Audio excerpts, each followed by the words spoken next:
Senior Manager here. I'm supposed to walk you through the job as our new security guard. From your resume, I can tell that you're already a experienced guard. But you know, it's protocol, so I have to walk you through the basics anyway. So, let's get started. We have security cameras all around the restaurant, and if you bring up the camera panel, you'll be able to view the feed from each camera by pressing the camera buttons on the map. Now, our lights are always off during the night, obviously because it'd be a waste of power to leave them on all night. So to actually see some of the cameras, you can activate the camera system's night vision mode. You activate night vision by clicking on the button or whatever camera you're currently viewing. So for example, say you want to see what's on camera 1. You bring up the camera panel, you click on the button that says Cam 01, and then to use night vision, you click on Cam 01 again. Once night vision is activated, you can click on any of the other cameras and view them with night vision as well. And you turn it off the same way you turn it on. Now, night vision takes more power than regular vision, so make sure you use it sparingly. Your first priority as a security guard here is to keep an eye on the animatronics. Those are really expensive machines, and we do not want them stolen. And you keep an eye on them through the cameras. We have quite a few animatronics here at Candy's. There's of course the cats, Candy and Cindy. There's Chester the chimpanzee. There's the penguins. There's lots, I tell you. So, you also have 3 security doors in your office, each of which can be closed by pressing the door button by each door. These are here in case you're in some sort of danger, but personally I just use them to shut myself off from the world when I need a break. But don't let me be your role model on that one. You need to remember that closing these doors takes power.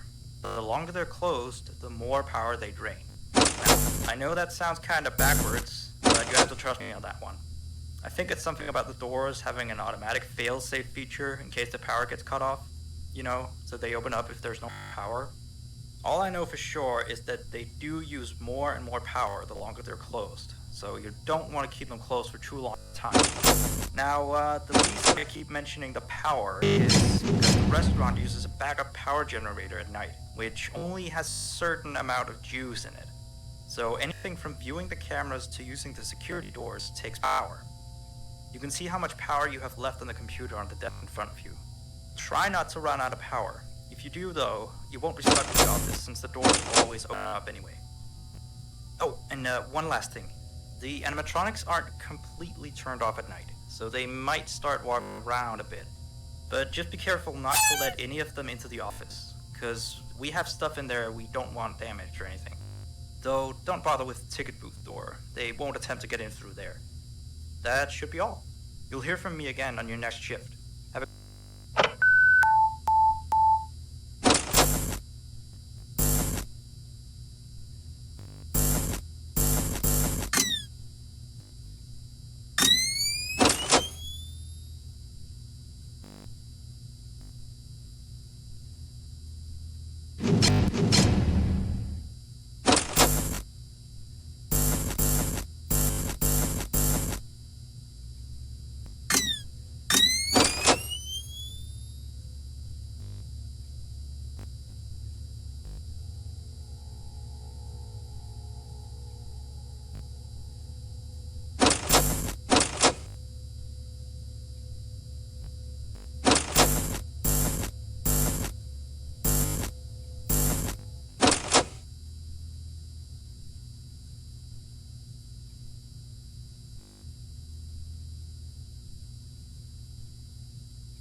message.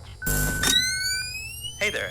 I put up a note today to gather some intel on the animatronics from the other employees. Just to get a list of the issues we've had.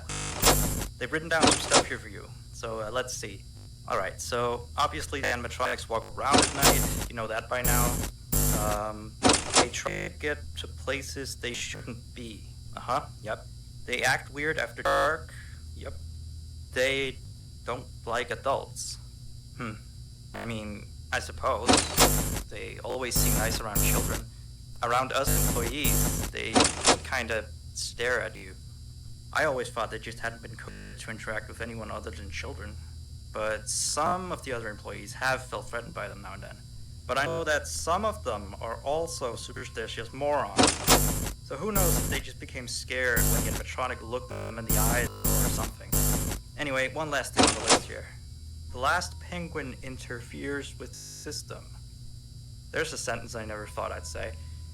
We have these penguin animatronics as waiters.